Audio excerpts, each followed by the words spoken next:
Good afternoon, everybody.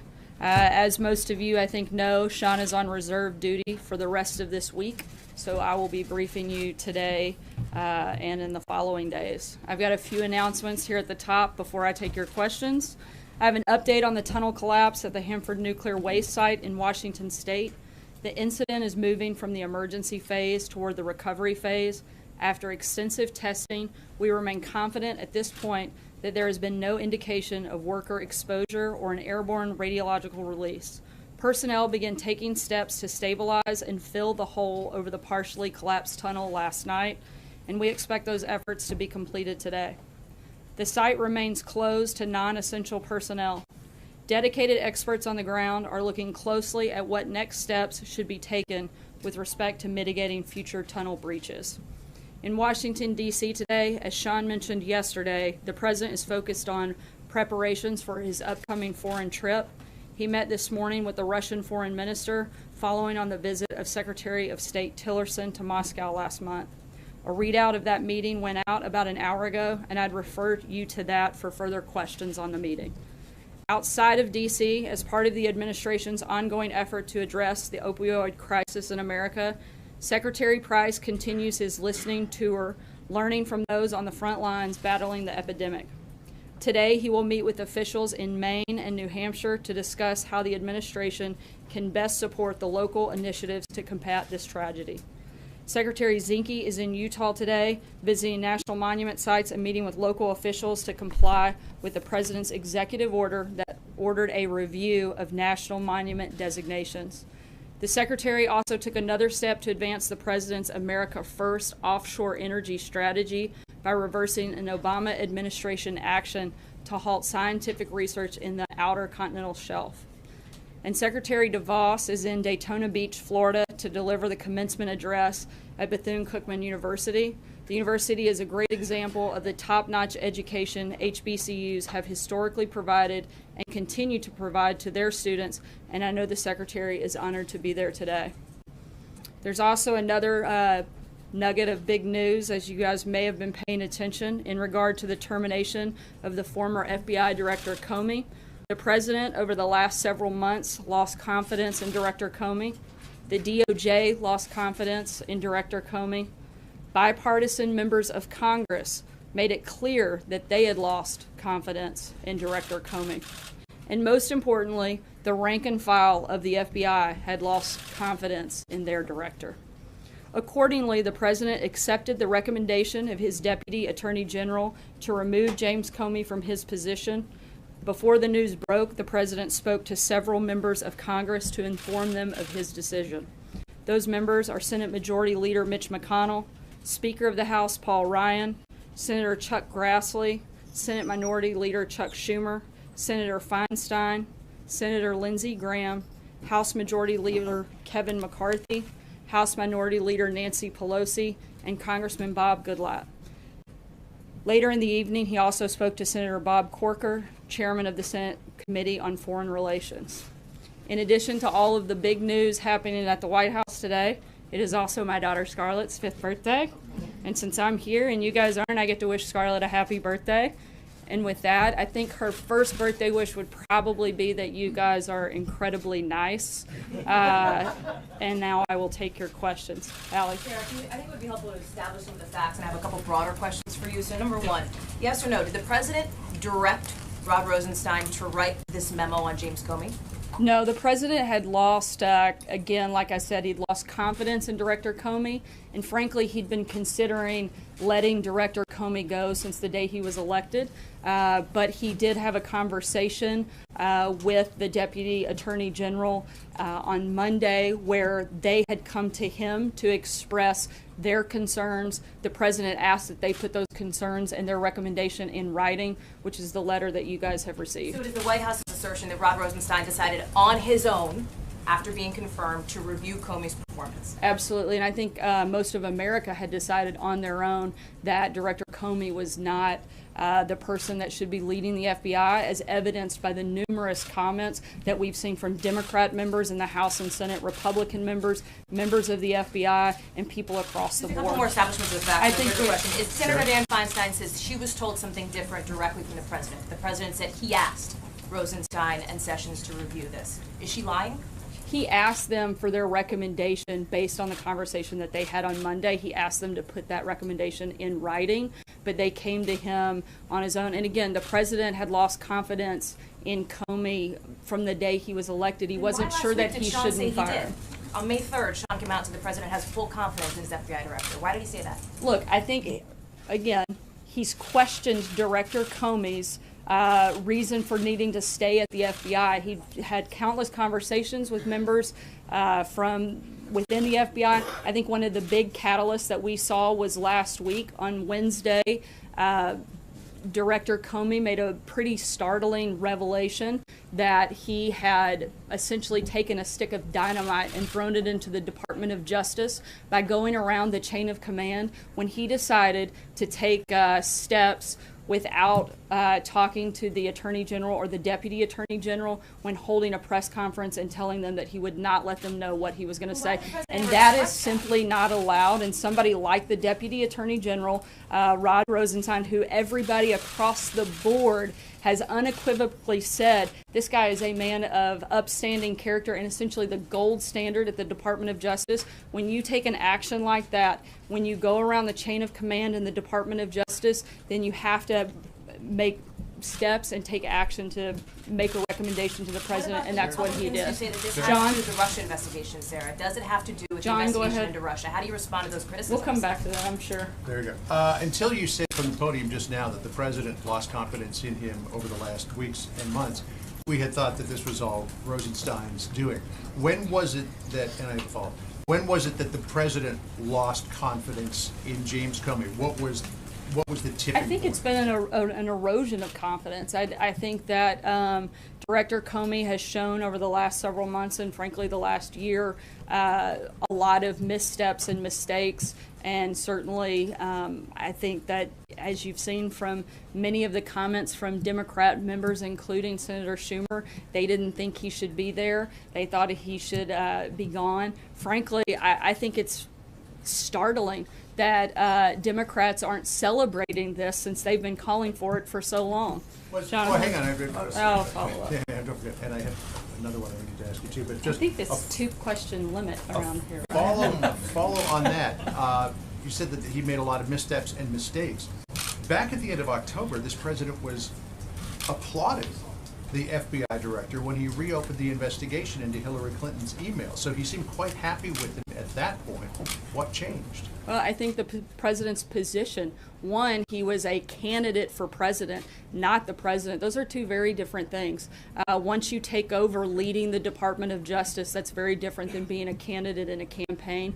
As you guys all know, there's a very clear distinction between those two things. I think also having a letter like the one that he received and having that conversation that outlined the basic just atrocities in circumventing the chain of command in the Department of Justice. Any person of legal mind and authority knows what a big deal that is, particularly in the Department of Justice, particularly for somebody like the Deputy Attorney General, who has been part of the Justice Department for 30 years and is such a respected person. When he saw that, he had to speak up on that action, and I think that was the final catalyst. Just a real quick question on the meetings of this morning. The president is accused by Democrats of trying to circumvent the Russia investigation by firing Comey.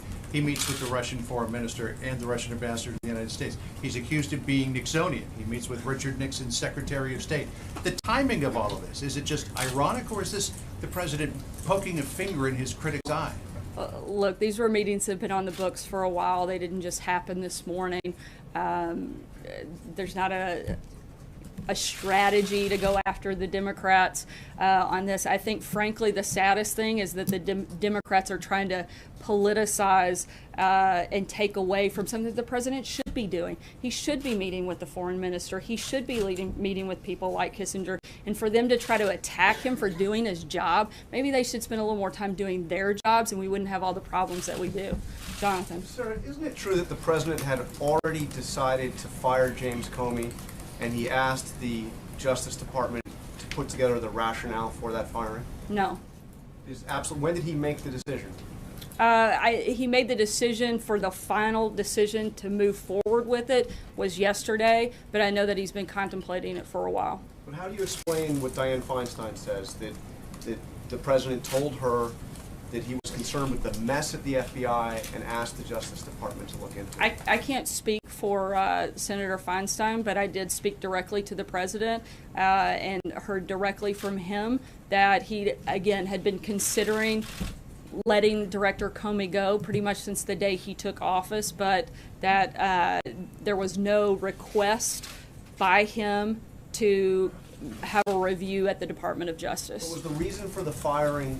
What was written by the Deputy Attorney General? Is that why he did it? That was, I think, the final piece that moved the president to make that quick and decisive action yesterday. What did he mean in the letter that he wrote informing Comey that he was being fired?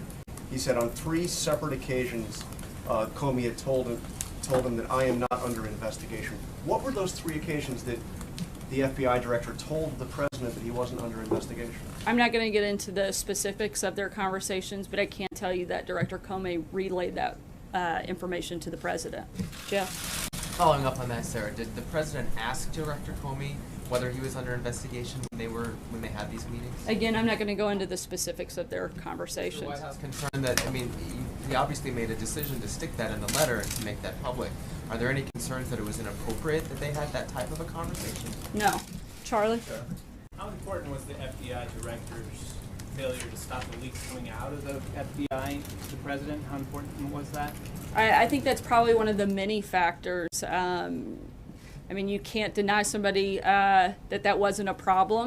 And so I think that was just another one of the many reasons that he was no longer had the confidence of the president or the rest of the FBI. Can we expect more firings from the Justice Department? Not that I'm aware of today. Thank you, Karen. Going forward, does the president want the Department of Justice to shut down what he's called a taxpayer-funded charade investigation? He wants them to continue with whatever they see appropriate and see fit, just the same as he's encouraged the House and Senate committees to continue any ongoing investigations. Look, the bottom line is any investigation that was happening on Monday is still happening today. That hasn't changed, and in fact, we encourage them to complete this investigation so we can put it behind us and we can continue to see exactly what we've been saying for nearly a year. There's no evidence of collusion between the Trump campaign and Russia, and we'd love for that to be completed so that we can all move on and focus on the things that, frankly, I think most of Americans are concerned with. Even if they keep on wasting taxpayer money, he wants it to continue? Look, nobody wants to waste taxpayer money. I think the president has made a priority of this. That's another reason we'd love for it to come to completion. But at the same time, I know that you all will not let this go until it does, and so we'd love for that to be completed. Let's put it behind us, let's move on, and let's focus on what we need to do to turn our country around. Sarah, 2 questions. One, was the White House aware at the time of this decision and announcement that grand jury subpoenas in the case of Michael Flynn had just gone out? No, nor should we have been. Do you know anything about that process? No, I don't. I'd have to refer you to. And does the White House believe that if these FBI investigations are going to proceed in these allegations of Russian interference, do you support continued funding and support who to lead that investigation? Who is going to be running that right now? Are you confident that that would be McCabe, or does it have to be somebody else? Right now, I believe that would fall to the Deputy Attorney General, Rod Rosenstein, and we are incredibly confident in his abilities, as I believe you can tell by the rest of the Senate, including many Democrats, are as well, given the fact that he was confirmed 94-6 and had overwhelming praise from both sides of the aisle. I think there's complete confidence in him. And another reason, frankly, for Director Comey to be out of the way so that they can have somebody leading this effort that everybody across the board has respect and confidence in. Nobody wants this to be finished and completed more than us, so that we can focus on what we need to do here. Sarah, the president said, or excuse me, Sean Spicer said just a week ago today, the president has confidence in the director. So again, I'm sorry if I'm not understanding this, but what has happened in the last 7 days to shake the confidence? Was Sean lying at that point, or did something happen in the last 7 days? Of course, she'd love to add that in, but certainly not. I think one of the big things that took place was the process in the hearing on Wednesday, where again, not to sound like a broken record, but since you guys keep asking the same questions, I guess it's only fair that I keep giving the same answers.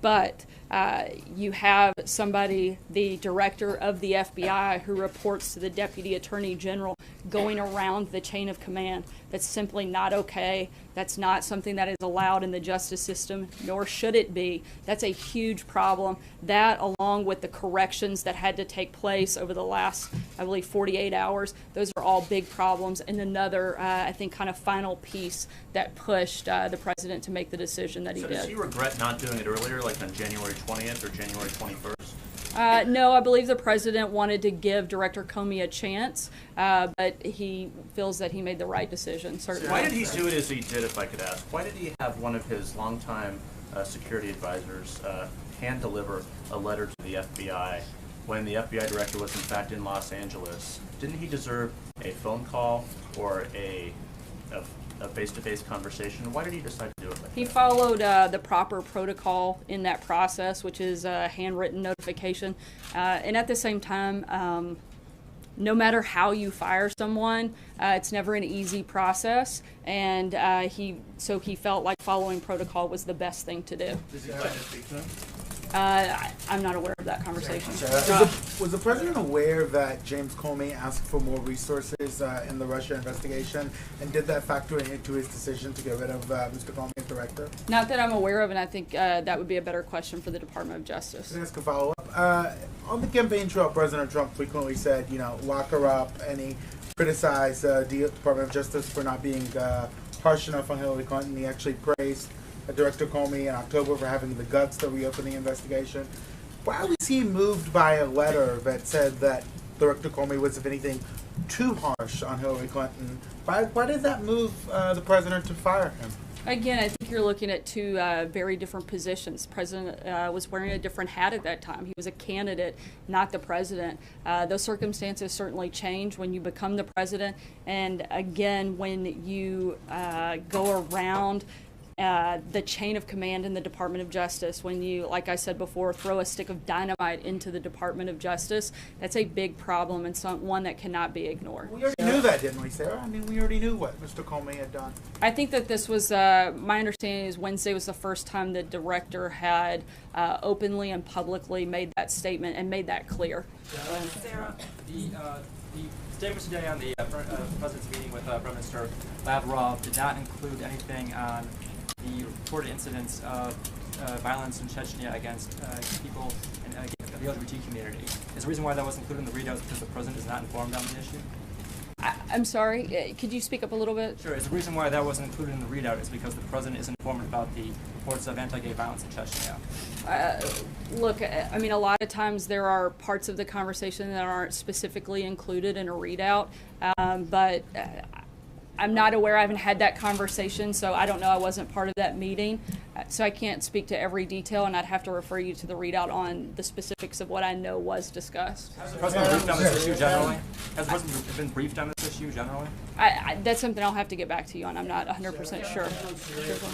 You said you want the Russia investigation to continue at DOJ. Would the White House oppose the appointment of a special prosecutor to continue the investigation? We don't think it's necessary. You've got a House committee, a Senate committee, and the Department of Justice all working on this. I don't think that there's a necessary need at this point to add that. You've got the Deputy Attorney General, who I would say is about as independent as it comes, due to the fact that he has such bipartisan support. What gives you such confidence that rank and file within the Bureau lost faith in the FBI director? There's a special agent who's inside who wrote us who said, the vast majority of the Bureau is in favor of Director Comey. This is a total shock. This is not supposed to happen. The real losers here are 20,000 frontline people in the organization because they lost the only guy working here in the past 15 years who actually cared about them. So what's your response to these rank-and-file FBI agents who disagree with your contention that they lost faith in Director Comey? Look, we've heard from countless members of the FBI that say very different things. In fact, the president will be meeting with Acting Director McCabe later today to discuss that very thing, the morale at the FBI, as well as make an offer to go directly to the FBI if he feels that that's necessary and appropriate, and will certainly provide further information on that meeting. The organization that represents FBI agents is asking for a voice in the selection process of Mr. Comey's successor. Is that something the president supports? I haven't had that conversation, but I know at this point it's being run through the Department of Justice, and so I would refer you to them on what that process looks like at this point in time. Kelly. Thanks, Sarah. Who did the president consult before making the final decision to fire James Comey? The president spoke with a number of individuals, but at the end of the day, it was the president's decision. And in between Monday night and Tuesday, when he decided to fire the FBI director, did he speak again with the deputy attorney general or the attorney general? I know that they spoke on Monday, and I believe the next follow-up was actually in writing. They may have spoken as well, but I'd have to double-check to be clear. Is it accurate to pull away from the information that we have that Monday night the president made the final call, said, I want this in writing as a recommendation, and then took that recommendation as the evidence that he wanted to provide to fire James Comey? My understanding is the decision was actually made on Tuesday, but the first conversation that he had was on Monday when there was an oral recommendation made and the president requested that he see that in writing to review it further. Blake? Sarah, thank you. You say you want to move on and focus on the things Americans care about, so let me ask you about that. You're somewhat halfway home on health care. You still have tax reform to do, a spending bill, debt ceiling, and infrastructure. That's just pretty big list. Pretty big list, right? But what happened yesterday, you could argue, just widened the divide and made DC politics more toxic. So how do you go about accomplishing all of those things with now the heightened political environment that we're in? Frankly, I'm surprised that it did create a divide, since you've had so many Republicans and Democrats repeatedly calling for Director Comey to be gone. Frankly, I don't think it matters what this president says. You're going to have Democrats come out and fight him every single step of the way. I think that's one of the things that's wrong with Washington, and I think that's one of the reasons that we've got to get back to focusing on those issues and, frankly, draining the swamp a little bit further. Was he surprised by the Democratic backlash? Did he anticipate it, considering some of the past statements? How could he have, considering the fact that most of the people that are declaring war today were the very ones that were begging for Director Comey to be fired? If Hillary Clinton had won the election, which thank God she didn't, but if she had, and she had been in the same position, she would have fired Comey immediately, and the very Democrats that are criticizing the president today would be dancing in the streets celebrating. So it's just I think the purest form of hypocrisy. Jennifer? Thanks, Sarah. Two questions. One, there's a report in Israel that indicates the president has made a decision not to move the U.S. Embassy from Tel Aviv to Jerusalem. Can you confirm that? Has he made a decision on that? The president has not made a decision yet and still reviewing that. John Gizzi? One more follow-up. Oh, sorry. Also, President Erdogan, in a speech, I think this morning, warned the president against moving the embassy to Jerusalem. Does that warning and warnings from other Arab leaders play into his decision as he's considering this move? I'm not going to get into the decision-making process here. All I can tell you is that he's still reviewing it, and as soon as we have a decision, I know we'll be happy to report back to you guys. John? Yeah, thank you, Sarah. Two questions, both related to the selection of a successor to Director Comey. When President Carter chose an FBI director, he had a blue ribbon panel advising him.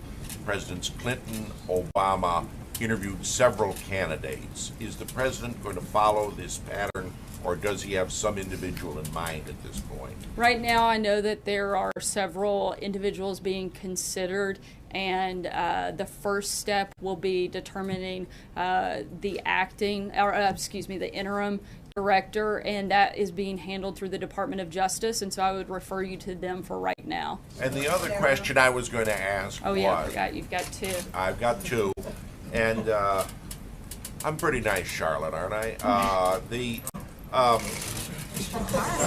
Scarlet, but that's okay. That's okay. Doesn't get a question anymore. He's not. Yeah, it's a southern thing, maybe. Her daughter's Charlotte. Her daughter. Who's had a birthday. But Just want to make sure we got that in again. Happy birthday, Scarlett. Scarlett. Gone with the Wind. Come on, John. No, I was going to say it is a fact that the Association of Former FBI Agents and Veterans of the Bureau generally prefer people who have been agents themselves or have a background in the FBI. Only 2 former agents have been director in the last 4 decades. Will the president consider current or former agents for the position? I would say that he's not ruling anything out at this point, but again, as of today, the Department of Justice is handling the first step in this process. Nora? Should the Attorney General, who has recused himself from the Russia investigation, have any role in the selection of a successor? And given the fact that in his 100-day interviews, the president himself said he had confidence in Director Comey, at this podium, the American people were told he had confidence in Director Comey. Can people take at face value what the president says about personnel issues like this or his views on things if just 2 weeks later he's out? Absolutely, you can take full confidence in the words of the president. In terms of whether or not Attorney General Sessions should have a role, look, the FBI is doing a whole lot more than the Russia investigation. I know everybody in this room and probably most of the media around the world would like to think that's the FBI's sole responsibility, but that's probably one of the smallest things that they've got going on their plate in the 20,000 employees that work there, and so he should absolutely have a role in seeing who runs that agency and that department. Zeke? Hi, Sarah. Does the president have confidence in the acting director? Yes, he does. Okay. And secondly, you mentioned earlier that you're encouraging the FBI to move on from the Russia investigation. Is it appropriate for the White House to be directing the FBI what to do with any investigation they're currently investigating? I don't think that that was the nature or the intent of my comment. Wasn't to direct the FBI, but I think it's simply we're fully compliant with helping this process move along. We'd like to see it completed so that, frankly, all of us can move on and focus on things that Blake listed earlier, like tax reform, like health care, like infrastructure. Those are big programs, big priorities for this administration, and frankly, what we'd like to be the #1 thing that we're talking about here today, every single day, is not FBI investigations, but things that, frankly, affect American voters and American taxpayers every single day. Sarah. What exactly precipitated the Monday meeting? Was that because of the hearing last week, and what he said there, or did the Monday meeting with the president have the DOJ officials come out of a longer process of consideration of Comey? The Department of Justice officials were here for other business, not specifically to meet with the president on that. The topic came up, and they asked to speak with the president, and that's how it moved forward. Previously talked to Attorney General Sessions or Deputy Attorney Rosenstein about the possibility of going this way with Comey? Not that I'm aware of, no. Sarah? I'm sorry? Did it come up in the discussion process before the confirmation? When the president was considering nominating Rosenstein, did he talk about Comey with Rosenstein then? No, not that I'm aware of. Mike. The president's statement that he talked to Comey about whether or not he was being investigated raises several questions. Can you talk about why you're not willing to add any more to that, about who asked for that and why that was discussed? Who asked for what? I'm sorry. About whether or not the president seems to be trying to exonerate himself in this. I mean, can you talk about why he won't add any more to what that conversation was, how that took place, when it took place? I think that was three occasions. You said you'd clarify those 3 occasions and who initiated. Yeah, again, I'm not going to get into the specific details. I'll check and see if we have follow-up on that, but at this point, I'm not going to comment any further than what was spelled out in the letter. I'm sorry? Why was it in the letter? If you don't want to clarify or comment, why was it put in the letter in the first place? Look, I think it was something that far above my pay grade was decided to be included, and again, I'm not going to get into the specifics of that. Thanks, guys.